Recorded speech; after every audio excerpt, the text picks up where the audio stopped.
Qu'est-ce que c'est? Une Bible? Tu lis la Bible, Ringo? Pas tous les jours. Au large biblique. Le podcast qui explore la Bible.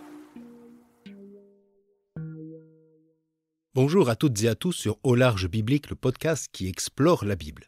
Dans notre propos sur l'histoire de l'Israël biblique, nous avons entendu précédemment comment le roi Ézéchias s'opposa à l'emprise du royaume assyrien.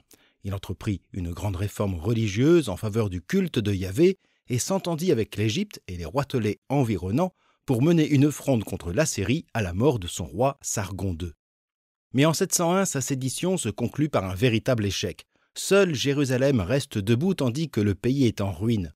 Pour garder ce peu d'intégrité, Ézéchias dut payer un lourd tribut. Selon les annales assyriennes, outre la prise de ses concubines et les 200 000 déportés, Sennachérib obtint du roi de Juda une indemnité de 900 kilos d'or et 24 tonnes d'argent. C'est à ce prix qu'Ézéchias demeura souverain d'un royaume anéanti.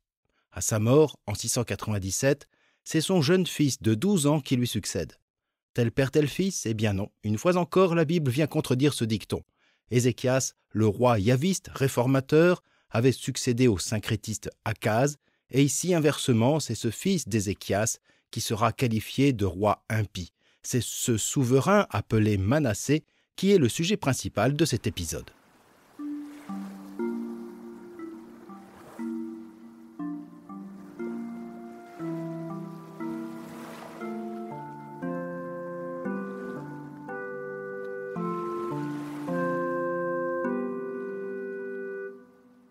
Manassé monte sur le trône à la mort de son père alors qu'il n'a que 12 ans. Ce jeune âge suppose un temps de régence qui dut influencer les politiques de ce roi qui régnera durant 55 ans, le plus long règne parmi les rois de Juda et d'Israël.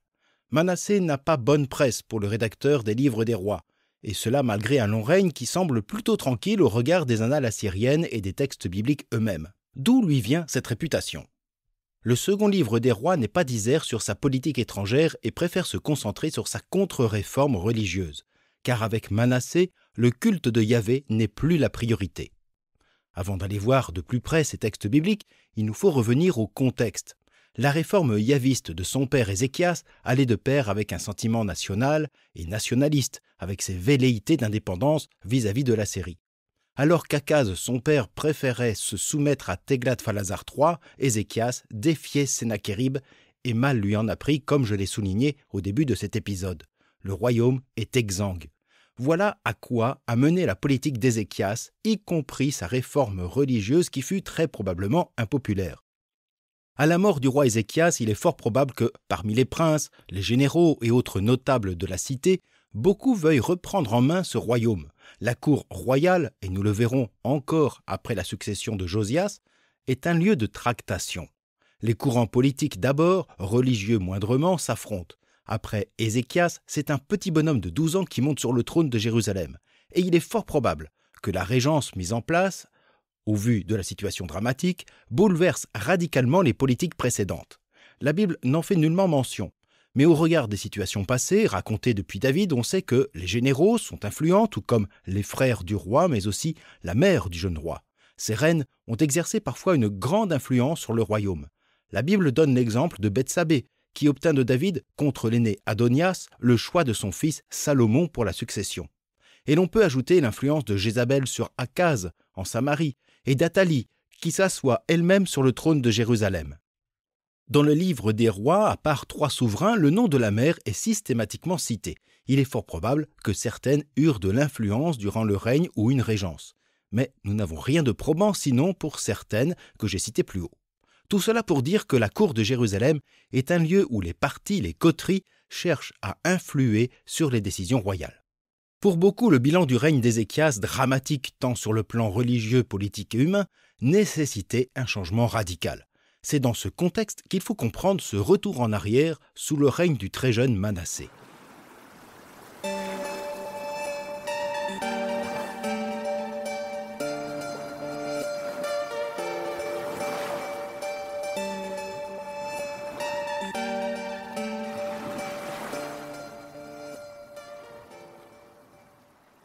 L'avènement du roi Manassé est associé dans la Bible à la fin des réformes religieuses de son père. Le texte biblique dresse une liste de ces actes soulignant l'abomination de telles mesures. Je ne lis ici qu'un extrait de ce chapitre 21 du second livre des Rois. Manassé fit ce qui est mal aux yeux du Seigneur, suivant les abominations des nations que le Seigneur avait dépossédées devant les fils d'Israël. Il rebâtit les hauts lieux qu'avait fait disparaître son père Ézéchias. Il érigea des autels au Baal et dressa un poteau sacré, comme avait fait Akab, roi d'Israël. Il se prosterna devant toute l'armée des cieux qu'il servit. Il bâtit des autels à toute l'armée des cieux devant les deux parvis de la maison du Seigneur. Il fit passer son fils par le feu, il installa des nécromants et des devins, il multiplia les actions que Yahvé regarde comme mauvaises, provoquant ainsi sa colère. L'idole d'Achéra qu'il avait faite, il l'installa dans la maison du Seigneur. Manassé répandit aussi le sang innocent en telle quantité qu'il en remplit tout Jérusalem. Manassé se coucha avec ses pères, et on l'enterra dans le jardin de son palais, le jardin d'Outza. Son fils Amon régna à sa place. En fait, les actes de Manassé, rapportés par ce livre biblique, se contentent d'un bilan de ses mesures religieuses et ne disent rien de sa politique étrangère. De fait, il n'y a pas grand-chose à dire sur ses relations avec les pays voisins. Manassé est et demeurera un fidèle et loyal vassal vis-à-vis de l'Assyrie. D'une part, il n'a plus les moyens humains et financiers de se révolter. D'autre part, les cités philistines sont désormais annexées à la Syrie qui, maintenant, nous le verrons, s'attaque à l'Égypte. Le règne de Manassé, quoi qu'en dit la Bible, est un long règne de plus de 50 années et globalement pacifique. Il faut dire qu'il a tout à reconstruire. C'est ce dont témoigne le second livre des Chroniques, au chapitre 33, qui attribue à Manassé ce que le livre des Rois attribuait à Ézéchias. Après quoi Manassé restaura la muraille extérieure de la cité de David, à l'ouest de Gihon, située dans le ravin, jusqu'à la porte des poissons. Elle entoura l'Ophel et il la suréleva beaucoup. Il mit des généraux dans toutes les villes fortifiées de Juda. Si l'on peut encore douter de la construction du rempart de Jérusalem sous Manassé, il demeure probable que celui-ci ait dû reconstruire pas mal de cités de son royaume, mises à mal par l'armée de Sennachérib en 701. Le livre des Chroniques brosse un portrait plus flatteur de Manassé en racontant comment, durant son règne, il se convertit à Yahvé. Mais qui croire, le livre des Rois ou celui des Chroniques ?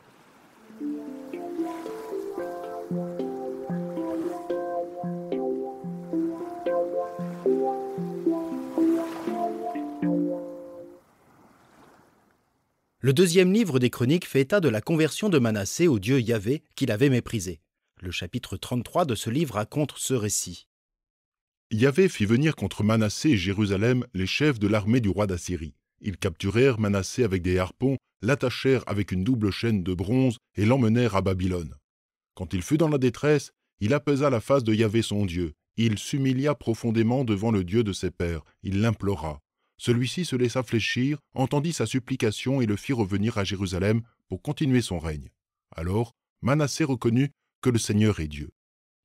Dans un écrit qui ne fait pas partie du canon catholique ou protestant, il existe un petit document de 15 versets appelé « La prière de Manassé », mais dont l'origine ne dépasse pas le IIIe siècle avant Jésus-Christ. Bref, un écrit tardif, mais qui rend compte de cette tradition de la conversion du roi à l'occasion de son emprisonnement. En réalité, les annales assyriennes ne font nullement mention d'un conflit avec Manassé qui aurait débouché sur son arrestation. D'ailleurs, on ne voit pas pourquoi les autorités assyriennes l'auraient amené enchaîné à Babylone et non à Ninive, leur capitale. Au contraire, ces annales mentionnent la visite volontaire de Manassé pour rendre hommage à son suzerain.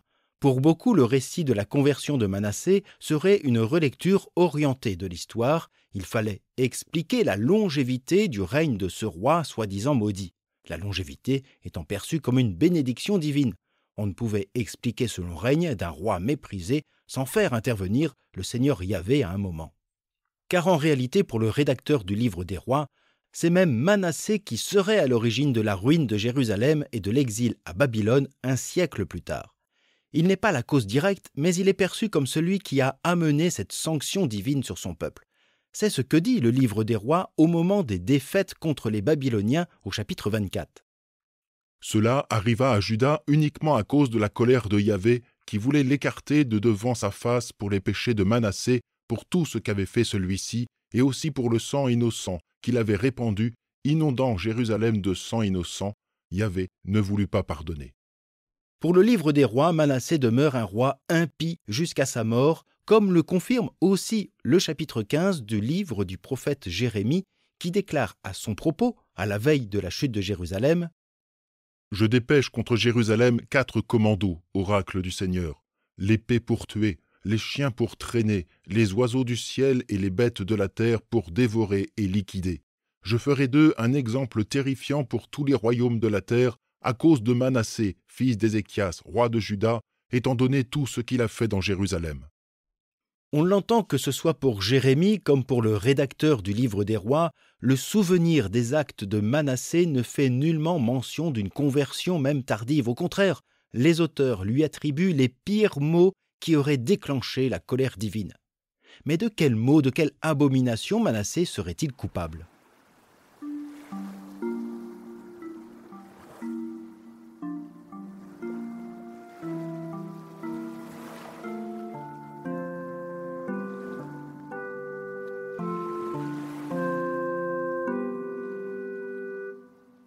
Qu'a donc fait Manassé pour qu'on lui attribue tous les malheurs et la malédiction de Jérusalem un siècle plus tard ? On peut certes souligner sa contre-réforme religieuse. Manassé remet en place les cultes dédiés à la divinité Baal comme aux divinités astrales de l'Assyrie, reléguant le yavisme à une place moindre et relative. Dans ce cas, il n'a pas fait pire que son grand-père Akaz, ni que d'autres de ses descendants, Joachim ou Joachim. Pourquoi lui en vouloir autant ? Est-ce pour cette opposition à la réforme de son père Ézéchias ? Il n'y a rien d'explicite dans le livre des prophètes, mais le second livre des rois nous offre peut-être un indice.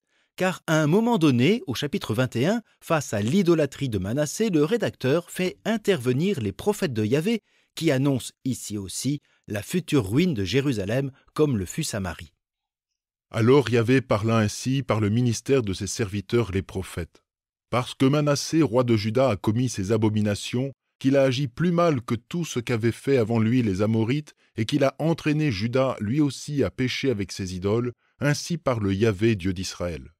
Voici que je fais venir sur Jérusalem et sur Juda un malheur tel que les 2 oreilles en tinteront à quiconque l'apprendra. Je vais tendre sur Jérusalem le cordeau de Samarie et le niveau de la maison d'Akab. Je nettoierai Jérusalem comme on nettoie une écuelle. On la nettoie et on la retourne à l'envers. Je délaisserai le reste de mon patrimoine, je les livrerai aux mains de leurs ennemis, ils seront la proie et le butin de tous leurs ennemis, parce qu'ils ont fait ce qui me déplaît et qu'ils ont provoqué ma colère depuis le jour où leurs pères sont sortis d'Égypte jusqu'à ce jour-ci. Manassé répandit aussi le sang innocent en si grande quantité qu'il inonda Jérusalem d'un bout à l'autre, en plus des péchés qu'il avait fait commettre à Juda en agissant mal au regard de Yahvé. Il peut y avoir plusieurs indices dans ce récit aux accents prophétiques. On peut souligner le parallèle qui est fait entre Manassé et le roi de Samarie, Akab. Or, dans l'historiographie biblique, le temps d'Akab et de Jézabel, son épouse, est aussi celui des persécutions à l'égard des prophètes de Yahvé et parmi eux, Élie. C'est en évoquant cette période, en comparant Manassé et Akab, que le rédacteur fait aussi mention de ce sang innocent déversé sur tout Jérusalem. Ce sang innocent pourrait être celui des prophètes de Yahvé, conseillers malheureux d'Ézéchias et que Manassé, lui-même ou durant sa régence, va éliminer. Ce sang innocent dont il est question dans les textes peut se référer aux enfants sacrifiés, aux idoles, mais aussi aux prophètes de Yahvé pourchassés et exécutés, épreuves qui marqueront la mémoire de ces derniers et leurs successeurs comme Jérémie. Plusieurs autres indices peuvent aller en ce sens. Le livre du martyr d'Isaïe, certes tardif, se déroule sous le règne de Manassé qui poursuit et achèvera le prophète en le sciant en 2. Même si le texte demeure légendaire, il reprend cette mémoire de prophète assassiné qu'on va retrouver jusque dans les évangiles, comme celui de Matthieu qui, au chapitre 24, témoigne « Malheureux scribes et pharisiens, hypocrites, vous qui baptisez les sépulcres des prophètes et décorez les tombeaux des justes, et vous dites « Si nous avions vécu au temps de nos pères, nous n'aurions pas été leurs complices pour verser le sang des prophètes. Ainsi, vous témoignez contre vous-même, vous êtes les fils de ceux qui ont assassiné les prophètes. » Il y a donc une tradition, une mémoire fondée ou non de persécution des prophètes au sein même d'Israël. De même, dans les récits des martyrs d'Israël ou livres des Maccabées, l'expression « sang innocent » se réfère toujours à ces assassinats au sein du sanctuaire contre les fidèles de Yahvé. La seule question qu'on peut se poser de manière légitime, je me la pose moi-même, est si Manassé ou sa cour a accompli de telles exactions à l'encontre du parti yaviste, pourquoi l'auteur n'a-t-il pas été plus explicite? C'est une question, je n'ai pas de réponse, sinon peut-être le sentiment d'appartenir ou d'avoir appartenu au clan des coupables. Cela reste une opinion légère et non fondée, je l'avoue. En tout cas, le livre des rois condamne uniquement la politique religieuse de Manassé et n'évoque jamais son attitude très fidèle à l'Empire assyrien. Pas même un reproche de ce côté-là. Et pourtant, sur le plan géopolitique, il se passe des choses importantes dans la région.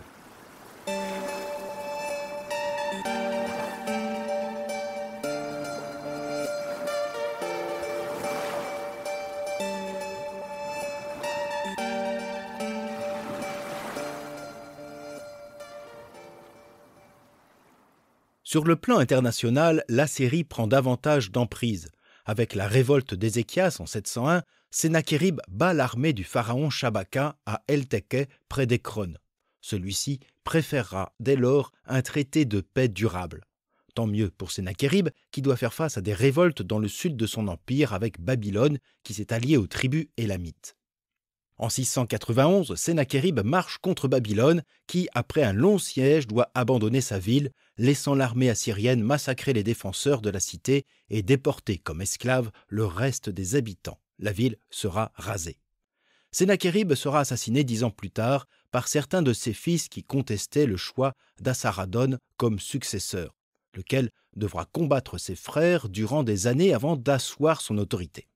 Et malgré ces guerres de succession, Manassé demeure fidèle à son suzerain sans profiter de la situation pour se rebeller comme le fit son père à la mort de Sargon II. Assaradon fera rebâtir Babylone et son temple. Le sud étant vaincu, Assaradon se tourne vers l'Égypte dont il craint l'influence néfaste dans la région syro-cananéenne. À la tête de son armée, il combat en 673 le pharaon Tiraka. Mais la bataille fut un échec et Assaradon sonna la retraite. Mais il revint en 671 et conquiert la Basse-Égypte en prenant Memphis. Tiraka se réfugie plus au sud à Thèbes. Le pouvoir assyrien installe sur le trône de la Basse-Égypte un certain Néchao, prince de Saïs, une ville du delta du Nil. Mais à peine reparti à Ninive, capitale de la Syrie, Tiraka, ou Taharka, reprend le nord du pays. C'est en voulant attaquer à nouveau l'Égypte qu'Assaradon meurt malade en cours de route. Il régna une douzaine d'années et son fils Assurbanipal lui succède. Celui-ci reprend la campagne contre l'Égypte en 667 et devint maître du delta du Nil, remettant Néchao Ier sur le trône. Enfin, en 663, contre le successeur de Tiraka, Tantamani, Assurbanipal réussit à assiéger Thèbes au sud et installe sur toute l'Égypte le fils de Néchao, appelé Psamétique. L'empire assyrien est alors au sommet de son expansion.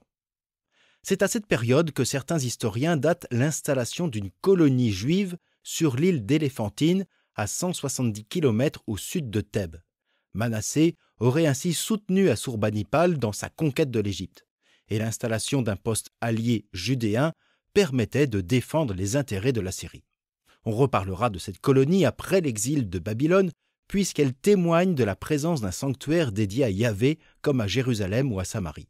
Je mettrai en note un lien vers un épisode du podcast Passion Antiquité qui traite de la colonie juive d'Éléphantine. Malgré cette réussite sur l'Égypte, l'empire assyrien demeure fragile. À Babylone, Assurbanipal avait installé sur le trône l'un de ses frères, Samas-Sum-Ukin, qui finit lui-même par se rebeller contre lui en 652. Babylone tombera une nouvelle fois en 648 sous la pression de l'armée assyrienne. Le frère du roi sera exécuté. Dans la même période, celui qu'Assurbanipal avait installé sur l'Égypte, Psamétique Ier, reprend son indépendance vers 650, tout en restant pacifiquement en lien avec la Syrie. Assurbanipal sera le dernier grand roi de la Syrie, mais il lui est de plus en plus difficile de tenir l'intégrité de son royaume sur des régions conquises. Il meurt aux environs de l'an 630, et comme nous le verrons, sa fin de règne signe aussi celui de l'Empire assyrien face à la puissance babylonienne. Manassé semble donc avoir participé à la conquête de l'Égypte aux côtés d'Assurbanipal. L'aide militaire demeure le devoir d'un État vassal. Manassé meurt en 642 après 55 années de règne. Son fils Amon lui succède, mais ce dernier ne régnera que 2 années et mourra assassiné. Ce règne court et dramatique nécessite un petit éclairage.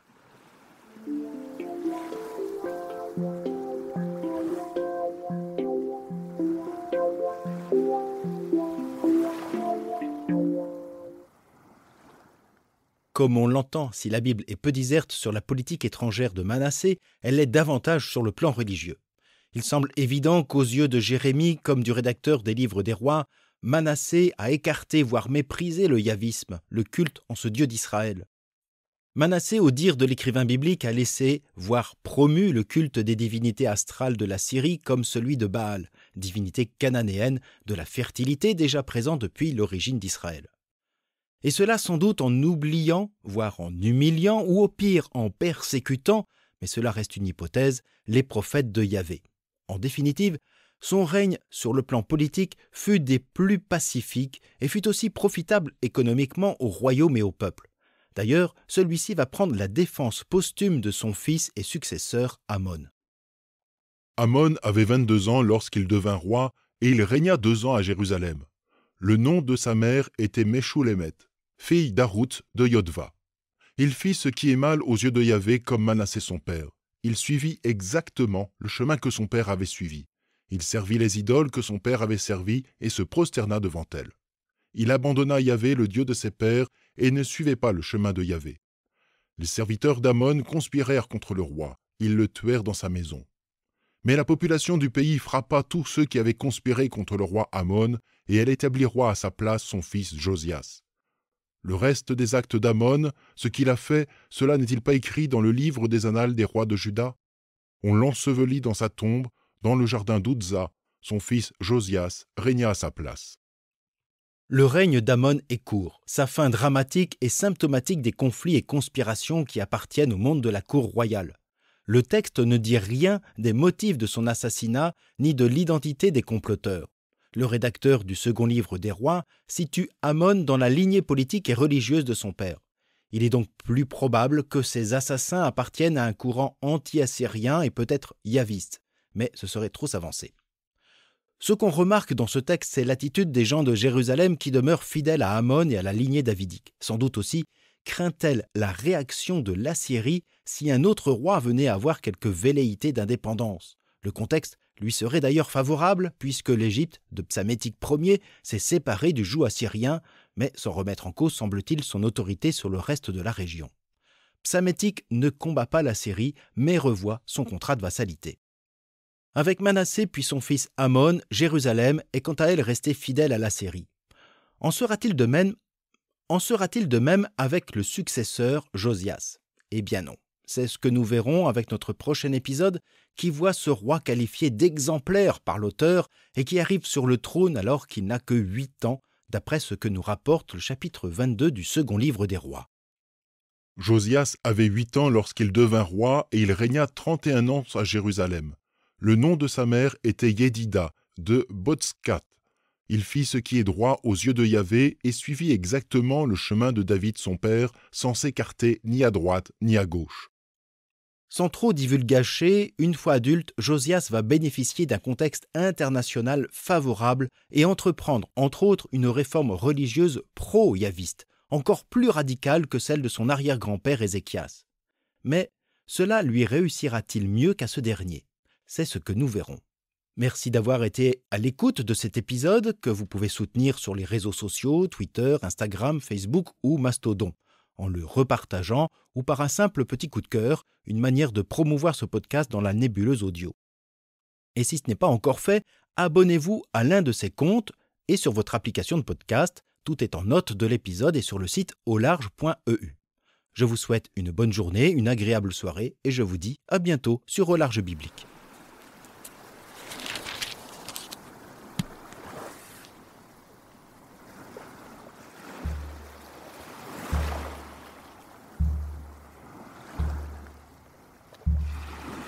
Au Large Biblique est un podcast créé et animé par François Bessonnet, prêtre et bibliste.